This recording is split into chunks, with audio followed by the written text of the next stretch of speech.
Mercoledì 18 marzo, giorno di reclusione numero 9, diario di bordo. Dicono che nella vita le cose importanti non sono cose.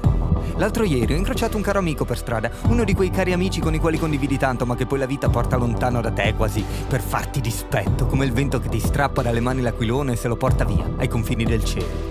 Ci siamo fermati, lui da un lato della strada e io dall'altro. Lui andava a fare la spesa e io portavo a spasso il cane. In circostanze normali ci saremmo abbracciati e baciati calorosamente sulle guance, che diavolo, sta persino per avere un figlio, una cosa proprio di giorni. In circostanze normali ci saremmo presi una sbronza insieme, altro che, per poi finire abbracciati sul bancone a scambiarci pacche sulle spalle come due vecchi commilitoni. E invece una patina di imbarazzo è calata su di noi e ci si è appiccicata addosso. Abbiamo liquidato tutto con un'alzata di spalle, un augurio di poter recuperare presto il tempo e le fusioni mancate. E allora anch'io ho pensato che nella vita le cose importanti non sono cose, ma ci sono alcune cose importanti del vecchio mondo che potrebbero mancarci nel nuovo. Gli abbracci, per esempio.